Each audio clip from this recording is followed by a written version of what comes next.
What's up, guys? Pantheon the Baker here. Patch 6.4 for League of Legends is being released real soon, so I want to go through all of the patch notes and just give the highlights. I want to do this pretty quick. There are 2 notepad pages of patch notes to go through, so bear with me. Ahri, her charm no longer stops dashes. Ashe's Ranger's Focus only loses 1 stack at a time. Caitlyn's Yordle Snap Trap, the increased headshot damage now scales with attack damage, and her 90 caliber net cooldown has been reduced. Ezreal's True Shot Barrage cooldown has been increased. Fior's Riposte cooldown is increased, and her Blade Work cooldown is decreased, but it starts after the second hit. Gangplank's Parlay gold has been decreased. Powder Keg is set to 3 at all levels, which means Cannon Barrage no longer increases maximum barrels. Illaoi's Leap of Faith is now immune to displacements while casting. Jhin has several small base stat buffs, along with his Whisper, now mini crit structures, and attack speed will now be reduced properly by attack speed slows. They fixed a rapid fire cannon bug where he would lose the rapid fire cannon buff when he reloads.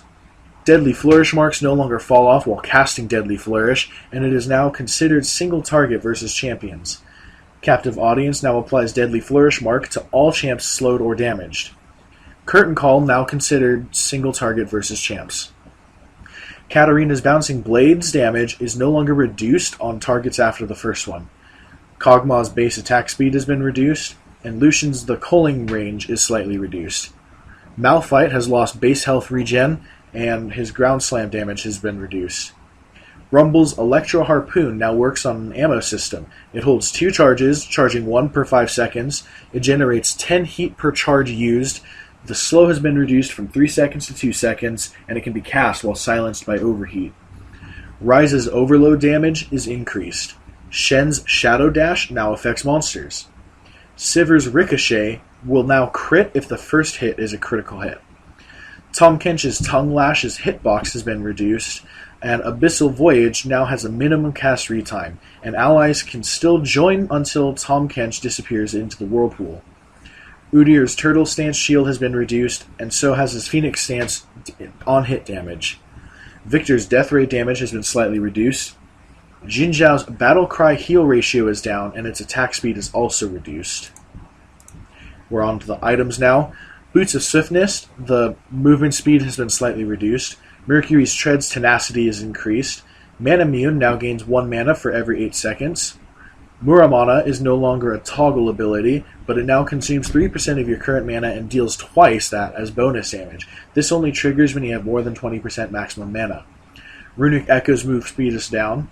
Iceborne Gauntlet, slow no longer lingers in an AoE. The size ratio is smaller at first, but it actually gets bigger when you have more armor. Steric's Gauge health is reduced, and the build path has changed. Titanic Hydra and Ravenous Hydra are no longer swappable. Moving on to the masteries, Warlord's Bloodlust now gains lifesteal on champion attacks based on missing health, and that is halved versus monsters. Exposed Weakness is a new mastery, and damaging enemy champs means that your allies do 3% extra damage. Moving on to assorted patch things, Greater Merkwolf Spirit now switches sides when you smite it from across the river, and that's now mentioned in the tooltip. The first wave of minions ignores collision, and Dominion is officially retired. The new Champion Select has a bunch of new updates.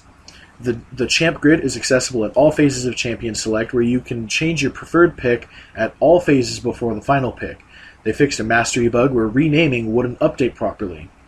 Pick intent is no longer revealed to enemies, and bans now appear in match history for games played in New Champion Select. There's a buffer on locking in picks and bans with less than a second to spare, now, and the Champ Select now defaults to your last selected skin for any given champion. Moving on to bug fixes, Kindred got a bug fix where they wouldn't gain passive stacks for killing jungle creeps too far from the spawn. Poppy's Keeper's Verdict no longer deals damage twice to epic monsters. They fixed a frame rate issue when enemy challenger Nidalee enters vision, and the Eagle Screech in Statue of Karthus' Dance is no longer global for allies. They're releasing the Blood Moon Kennen and Blood Moon Yasuo skins, and they each get a new icon along with a Blood Moon Seal icon. And Dominion is getting an icon for its retirement. You have to have 100 wins in Dominion to unlock this icon. So there is that. Alright guys, that is all the patch notes for today. I will see you guys